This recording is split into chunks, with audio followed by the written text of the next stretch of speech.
আসসালামু আলাইকুম, আমি নার্গিস চলে এসেছি আমার কিচেনে। আজ বানাবো মিক্স পনির সবজি।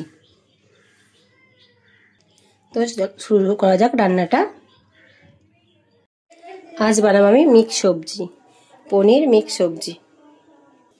কড়াইয়ে তেলটা গরম করে নেব।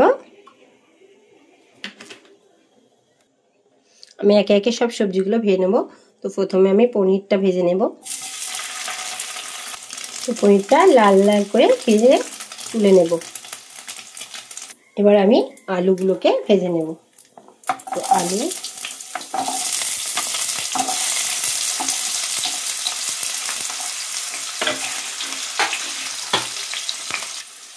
আলুতে অল্প সামান্য নুন দিয়ে ভেজে নেব, ভালো করে লাল লাল করে ভেজে নেব।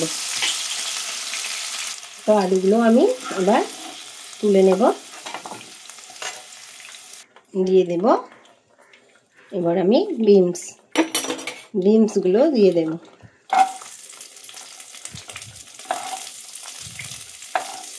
এগুলো আর গাজরগুলো আমি একসঙ্গেই ভেজে নেব।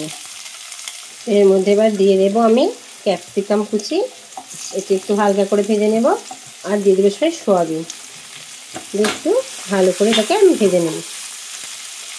তো এগুলোকে এবার আমি সব একে একে তুলে নেব, তো কড়াতে অল্প সামান্য তেল দিয়ে গরম করতে ছেড়ে দিলাম। তো এর মধ্যে দিয়ে দেব কিছুটা জিরে আর গোটা মশলা, এলাচ, দারুচিনি আর লং। এটাকে দিয়ে একটু আমি ফ্রাই করে নেব। আমি দিয়ে দেব পেঁয়াজ, কাঁচা লঙ্কা আর টমেটো পেস্ট। এর মধ্যে দিয়ে দেব হলুদের গুঁড়ো, লঙ্কার গুঁড়ো, জিরে আর ধনে গুঁড়ো, দিয়ে দেব আদা রসুনের পেস্ট 2 চামচ,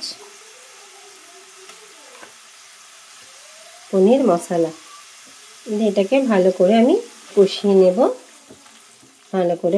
নেব, কিছু সময় ধরে আদা আর পেঁয়াজের কাঁচা গন্ধটা চলে যাওয়া পর্যন্ত আমি এটাকে ভালো করে কষিয়ে নেব। তো এটার মধ্যে এবার তেল ছেড়ে দিয়েছে, আমি এর মধ্যে দিয়ে দেব সেই ভেজে রাখা সবজিগুলো, দিয়ে ভালো করে এটা কিছু সময় কষিয়ে নেব। তো আমি এবার দিয়ে দেব কাজু আর পোস্ত বাটা। তো কাজু আর পোস্ত বাটাটা আমি দিয়ে দিলাম। এটাকে কিছু সময় ধরে কষিয়ে নেব।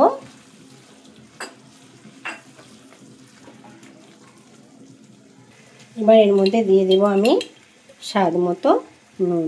আগে নুন দিয়ে আমি সবজিগুলো ভেজে নিয়েছি, তবুও একটু নুন দিয়ে দিলাম। তো নুন দিয়ে এটাকে ভালো করে কষিয়ে নেব, 5-7 মিনিট কষিয়ে নেব। পনিরটা আমার কষানো হয়ে গেছে। এবার এর মধ্যে দিয়ে দেব পনির দিয়ে কিছুক্ষণ নাড়াচাড়া করে নেব। তো এটা এবার কষানো হয়ে গেছে, আমি এর মধ্যে দিয়ে দেব জল। এটাকে কিছু সময় ধরে সেদ্ধ হতে আমি ছেড়ে দেব। দিয়ে দেব স্বাদ মতো চিনি, দিয়ে দেব ফ্রেশ ক্রিম। এটাকে দিয়ে ভালো করে একটু নাড়িয়ে নেব।